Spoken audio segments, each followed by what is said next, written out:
देखिए, प्रधानमंत्री जी का बार बार बिहार आना, जो लोग सवाल उठाते हैं और ये कह रहे हैं कि प्रधानमंत्री अब चुनाव आ रहा है इसलिए वो आ रहे हैं, दिल्ली का चुनाव समाप्त हो गया है इसलिए सब लोग आ रहे हैं। शायद वो लोग नहीं जानते कि इससे पहले भी प्रधानमंत्री, लोकसभा चुनाव बीते अभी 7-8 महीना भी नहीं हुआ है, दरभंगा में उनका कार्यक्रम हो चुका है। जमुई में वो जनजातीय गौरव दिवस आकर उसका वो कार्यक्रम वहाँ पे कर चुके हैं। आज भागलपुर में प्रधानमंत्री थे।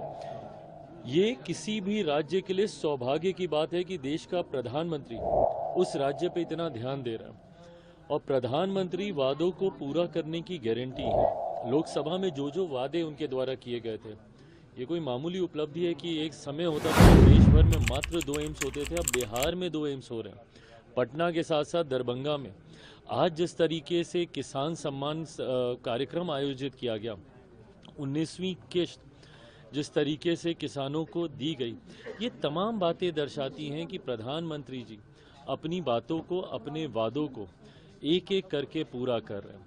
ये हमारे लिए, हमारे प्रदेश के लिए सौभाग्य की बात है कि एक लंबे समय के बाद प्रदेश में डबल इंजन की मजबूत सरकार चल रही है।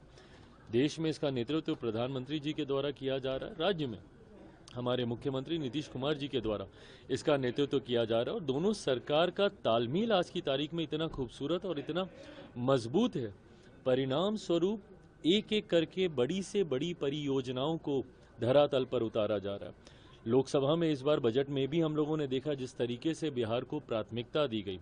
कई लोग हैं जिनको बिहार के साथ धोखा उनको दिखाई दे रहा है, पर इससे पहले कब ऐसा होता था कि बिहार को एक साथ, और बिहार की जितनी ज्वलन समस्याएं हैं, भले वो मिथिलांचल की सिंचाई की समस्या हो या फिर कोसी की त्रासदी को, जिसको हर साल हम लोग कहीं ना कहीं कम ज़्यादा हर बिहारी को झेलना पड़ता है, साथ ही में इंफ्रास्ट्रक्चर डेवलपमेंट में जिस तरीके से ग्रीनफील्ड एयरपोर्ट का इसमें जिक्र किया गया, वहीं आईआईटी एक्सपेंशन का जिक्र किया गया। हमारे लिए बहुत बड़ी बात है कि भाई मखाना बोर्ड, बिहार में सबसे ज़्यादा उत्पादन मखाना का होता है, उसको लेकर मखाना बोर्ड के गठन का इसमें जिक्र किया गया। मेरे मंत्रालय की एक लंबे समय से मांग थी कि पूरे देश भर में मात्र 2 निफ्टम है, जिसका जिक्र आज प्रधानमंत्री जी ने भी किया। तीसरा निफ्टम अगर खुलने जा रहा है तो वो हमारे बिहार में खुलने जा रहा है। तो प्रधानमंत्री जी के कार्यक्रम, उनका दौरा, ये दर्शाता है कि प्रधानमंत्री जी की प्राथमिकता में बिहार है। विकसित देश की बात जब प्रधानमंत्री करते हैं तो कहीं ना कहीं उसकी नींव में बिहार का विकसित होना उतना ही महत्वपूर्ण है।